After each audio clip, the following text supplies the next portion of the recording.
Happy New Year. Good to see you. Happy New Year to you too, Sean. Thank you. Listen to these numbers. The statistics are pretty staggering. In recent years, Americans have seen a tragic uptick in violent crime. The latest nationwide data shows in 2015, homicides across the United States rose by more than 10% from the year before. And one of the cities which has experienced a significant increase in violence is the president's hometown of Chicago. And during this past holiday weekend alone, according to the Chicago Tribune, 55 people were shot during the holiday weekend.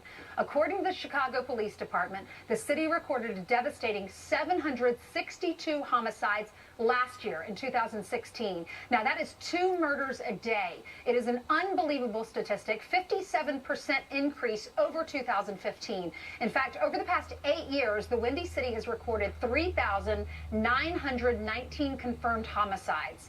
On Monday, the president-elect Donald Trump reacted to the heartbreaking numbers out of Chicago by tweeting this. Chicago murder rate is record-setting, 4,331 shooting victims with 762 murders in 2016. If mayor can't do it, he must ask for federal help. As the president-elect prepares to take office, violent crime, especially in our inner cities, will be a serious challenge that the incoming administration will have to face on day one. Sean. Those are chilling numbers. That's scary. Ainsley, thank you. Stay with us.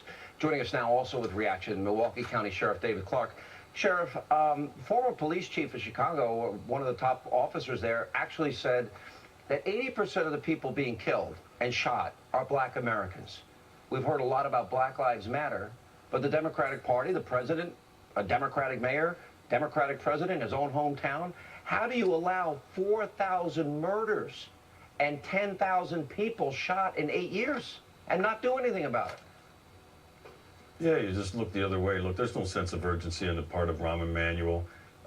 Gary McCarthy, the former superintendent, should never have signed that consent decree that he did. We're not hearing anything from the governor, Rauner of the state of Illinois. Also, the attorney general, the state attorney general needs to get involved.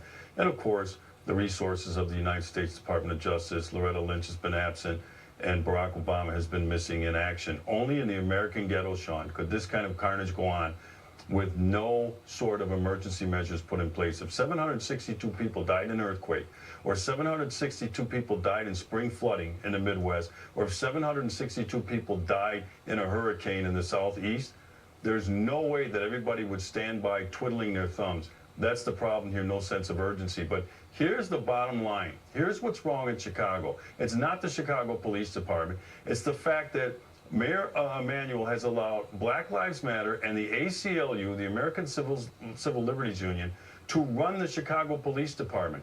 They are setting policy, procedure, and standard operating position. Well, should they not follow the New York experience? When Mayor Giuliani started Stop and Frisk, it was over 2,000 murders a year. They got the number down to about 300 or 400, a dramatic increase, and a majority of those lives saved were black lives.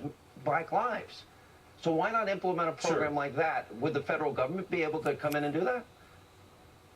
Well, you know, they could do it at the city level, but the thing is, and that's I think the promising thing about this, if there is any, is that they don't have to reinvent the wheel here. They don't have to come up with something that's never been tried before. All they have to do is the broken windows, the order maintenance type policing, but you can't do that when Black Lives Matter and the ACLU have set standard operating procedures that don't let the Chicago police officers on the street do it. Now, I saw the investigative stop procedure from the Chicago Police Department. Sean, it's unbelievable what officers have to do after every stop, either a traffic stop or a field interview stop. This overburdensome form that they have to fill out after each and every stop. It discourages police officers. Well, then you're going to spend most of your time at a desk rather than on the street.